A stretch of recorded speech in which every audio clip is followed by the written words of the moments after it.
নমস্কাৰ মই মৌজিদ বন্ধুসকল পলকতে চাওক আজি সন্ধিয়াৰ 7টা গুৰুত্বপূৰ্ণ খবৰ প্ৰথমটো খবৰ ধুবুৰী গোৱালপাৰাৰ পিছত এইবাৰ লখিমপুৰত উদ্ধাৰ হৈছে নিষিদ্ধ গোমাংস আৰু নিষিদ্ধ গোমাংসক লৈ এইবাৰ লখিমপুৰত তীব্ৰ উত্তেজনা ঘটনাক লৈ 5 জনক গ্ৰেপ্তাৰ আৰক্ষীৰ নামঘৰৰ সন্মুখত এইবাৰ দুৰ্বৃত্তই পেলালে 3টাকৈ গৰুৰ মূৰ ঢকুৱাখনীয়া চিৰংচুক নামঘৰৰ সন্মুখত নিশা এই ঘটনা স্থানীয় লোকে প্ৰত্যক্ষ কৰি খবৰ দিয়ে আৰক্ষী আৰু পানীগাঁও থানা আৰক্ষীয়ে উদ্ধাৰ কৰি লৈ যায় এই গৰুৰ মূৰ ঘটনা সন্দৰ্ভত ইতিমধ্যে 5 জন ব্যক্তিক আটক কৰিছে আৰক্ষীয়ে পৰৱৰ্তী খবৰ অসমত মুছলমান হৈ জন্ম লোৱাটোৱে অপৰাধ নেকি মুছলমানৰ মৌলিক অধিকাৰখিনি খৰ্ব কৰিব বিচাৰিছে চৰকাৰে গোৱালপাৰাত চলোৱা উচ্ছেদক লৈ এইবাৰ গৰজি উঠিল অসম সংখ্যালঘু সংগ্ৰাম পৰিষদ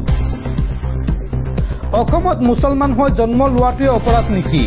এই প্ৰশ্ন কৰিছে অসম সংখ্যালঘু সংগ্ৰাম পৰিষদে দাড়ি টুপি থকাৰ বাবেই চৰকাৰৰ হাৰাশাস্তিৰ বলি হৈছে সংখ্যালঘু লোকসকল গোৱালপাৰাত চলোৱা উচ্ছেদক লৈ এইবাৰ গৰজি উঠিল অসম সংখ্যালঘু সংগ্ৰাম পৰিষদ সংগঠনটোৰ মন্তব্য যে উচ্ছেদ কৰিছে ঠিকে আছে কিন্তু উচ্ছেদিত লোকখিনিও প্ৰকৃত ভাৰতীয় হেয়া মানুহখিনিক সংস্থাপন আৰু সুৰক্ষা দিয়াৰ দায়িত্ব চৰকাৰৰে মুছলমানৰ মৌলিক অধিকাৰখিনিও খৰ্ব কৰিব বিচাৰিছে চৰকাৰে জাতি জনগোষ্ঠী নিৰ্বিশেষে কাম কৰক মুখ্যমন্ত্ৰী হিমন্ত বিশ্ব শৰ্মাই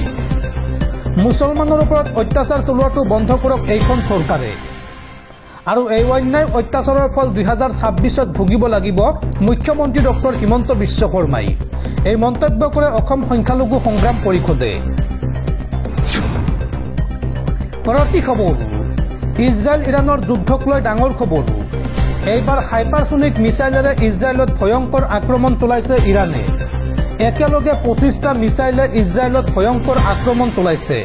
আৰু 24 ঘণ্টাত 28খন ইজৰাইলী বিমান ধ্বংস কৰা বুলি দাবী ইৰাণৰ আৰু এই মুহূৰ্তত তেল আভিভ খালী কৰিবলৈ ইজৰাইলক ধমক দিছে ইৰাণে ইজৰাইলত হাইপাৰসনিক মিছাইলেৰে ভয়ংকৰ আক্ৰমণ ইৰাণৰ ফট্টা 1 মিছাইলেৰে ইজৰাইলত ধাৰাসাৰ আক্ৰমণ ইৰাণৰ আৰু 25টা মিছাইলে ইজৰাইলত আক্ৰমণ চলাইছে ইৰাণে একেলগে 25টাকৈ মিছাইলেৰে আক্ৰমণ চলাইছে ইৰাণে আৰু ইৰাণৰ আক্ৰমণত কঁপি উঠিছে ইজৰাইলৰ বহু চহৰ তেল আভিভ এই মুহূৰ্তত খালী কৰিবলৈ ইজৰাইলক ধমক দিছে ইৰাণে ইৰাণৰ আক্ৰমণৰ বাবে বন্ধ কৰি দিয়া হৈছে জেৰুজালেমত থকা আমেৰিকাৰ দূতাবাস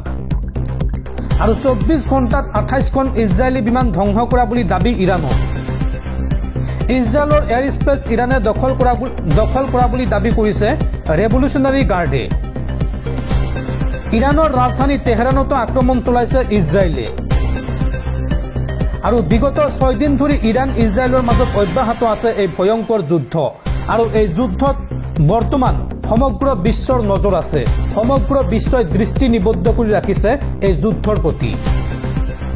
দৰ্শকসকল আৰু বহুত গুৰুত্বপূৰ্ণ খবৰ আছে তাৰ আগতে আপোনাক জনাও যে যদি আপুনি এতিয়ালৈকে এইটো ভিডিঅ'ত লাইক কৰা নাই তেন্তে এতিয়াই ভিডিঅ'টোত লাইক কৰি দিয়ক আৰু এনেকুৱা ধৰণৰ ভিডিঅ'সমূহ নিতৌ চাবলৈ চেনেলটো ছাবস্ক্ৰাইব কৰি কাষত থকা বেল আইকনটো প্ৰেছ কৰি ৰাখক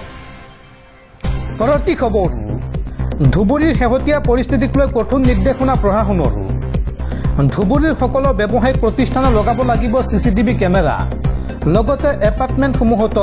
চিচিটিভি লগাবলৈ নিৰ্দেশ দিয়া হৈছে এই নিৰ্দেশ নামানিলেই পৰিব বিপদত ধুবুৰীৰ শেহতীয়া পৰিস্থিতিক লৈ কঠোৰ নিৰ্দেশনা প্ৰশাসনৰ ধুবুৰীৰ সকলো ব্যৱসায়িক প্ৰতিষ্ঠানে লগাব লাগিব চিচিটিভি কেমেৰা 10 দিনৰ ভিতৰত সকলো ব্যৱসায়িক প্ৰতিষ্ঠানক চিচিটিভি কেমেৰা লগাবলৈ নিৰ্দেশ দিছে প্ৰশাসনে জিলা আয়ুক্তই জাৰি কৰিছে এই জৰুৰী নিৰ্দেশনা আৰু ব্যৱসায়িক প্ৰতিষ্ঠানৰ লগতে এপাৰ্টমেণ্টসমূহতো চিচিটিভি কেমেৰা লগাবলৈ নিৰ্দেশ দিছে ধুবুৰীৰ জিলা আয়ুক্তই জিলাখনত শেহতীয়াকৈ সংঘটিত অপ্ৰীতিকৰ ঘটনাৰ পিছতে এই সিদ্ধান্ত গ্ৰহণ কৰিছে জিলা প্ৰশাসনে পৰৱৰ্তী খবৰ সাৱধান ৰাজ্যবাসী ৰাজ্যত পুনৰ বতৰ ল'ব কালৰূপ উত্তৰ পূবৰ বতৰক লৈ উদ্বেগজনক খবৰ অসমত জাৰি কৰা হ'ব ৰেড এলাৰ্ট আজি আৰু কাইলৈ অধিক সতৰ্ক হৈ থাকক আপুনি প্ৰচণ্ড বৰষুণ ধুমুহাই জোকাৰি যাব পাৰে সমগ্ৰ উত্তৰ পূব সাৱধান ৰাজ্যবাসী অসমত জাৰি কৰা হ'ব পাৰে ৰেড এলাৰ্ট উত্তৰ পূবৰ বতৰক লৈ উদ্বেগজনক খবৰ আজি আৰু কাইলৈৰ দিনটোত অধিক সতৰ্ক হৈ থাকক আপুনি প্ৰচণ্ড বৰষুণ ধুমুহাই জোকাৰি যাব পাৰে উত্তৰ পূব মুখলধাৰ বৰষুণ ধুমুহাৰ লগতে বজ্ৰপাতৰ আগজাননী বতৰ বিজ্ঞান কেন্দ্ৰৰ আৰু এই সন্দৰ্ভত উদ্বিগ্ন হৈ পৰিছে কেন্দ্ৰীয় গৃহ মন্ত্ৰালয় আৰু যিকোনো মুহূৰ্তত জাৰি কৰিব পাৰে ৰেড এলাৰ্ট দূৰণিবতীয়া যাত্ৰাৰ ক্ষেত্ৰত সাৱধান হ'বলৈ আহ্বান জনাইছে কেন্দ্ৰীয় চৰকাৰে আৰু সম্ভাৱ্য ভূমিস্খলনৰ বাবেও সাৱধান হওক পাহাৰৰ সমীপৰ লোকসকল নিজ গৃহৰ পৰা আঁতৰি থাকক পাহাৰৰ নিকটৱৰ্তী অঞ্চলৰ বাসিন্দাসকল আৰু নৈপৰীয়া ৰাইজৰ বাবে বিশেষ সতৰ্কতা জাৰি কেন্দ্ৰীয় গৃহ মন্ত্ৰালয়ৰ আজিৰ দিনটোত ইতিমধ্যে অসমৰ 17খন জিলাত জাৰি কৰা হৈছে এলাৰ্ট আৰু ৰাজ্যৰ কেইবাখনো জিলাত নেৰানেপেৰা বৰষুণ আৰু বতাহৰ সম্ভাৱনা আছে পৰৱৰ্তী খবৰ প্ৰাইভেট হাস্পতালক লৈ এইবাৰ কঠোৰ হৈছে ৰাজ্যৰ মুখ্যমন্ত্ৰী ডক্টৰ হিমন্ত বিশ্ব শৰ্মা এতিয়াৰ পৰা ধন দিব নোৱাৰিলেও বলপূৰ্বকভাৱে প্ৰাইভেট হাস্পতালে ৰাখি থব নোৱাৰিব ৰোগীৰ মৃতদেহ পইচাৰ বাবে ৰোগীকো ৰাখি থব নোৱাৰিব প্ৰাইভেট হাস্পতালে ভুক্তভোগী পৰিয়ালে বিশেষ নম্বৰ ডাইল কৰি ব্যক্তিগত হাস্পতালৰ বিৰুদ্ধে দিব পাৰিব অভিযোগ আৰু 2 দিনৰ ভিতৰতে এই নম্বৰটো মুকলি কৰিব ৰাজ্য চৰকাৰে এই নম্বৰত ফোন কৰাৰ পিছতে পুলিচে গৈ লৈ আহিব ৰোগীক মুখ্যমন্ত্ৰী হিমন্ত বিশ্ব শৰ্মাৰ এই সন্দৰ্ভত বৃহৎ ঘোষণা পৰৱৰ্তী খবৰ পাকিস্তানত যাত্ৰীবাহী ৰেলত ভয়ংকৰ বোমা বিস্ফোৰণ সন্ত্ৰাসবাদীক সমৰ্থন কৰা পাকিস্তানে এইবাৰ পালে উচিত শিক্ষা পাকিস্তানত যাত্ৰী ভৰ্তি ৰেল জাফৰ এক্সপ্ৰেছত ভয়ংকৰ বিস্ফোৰণ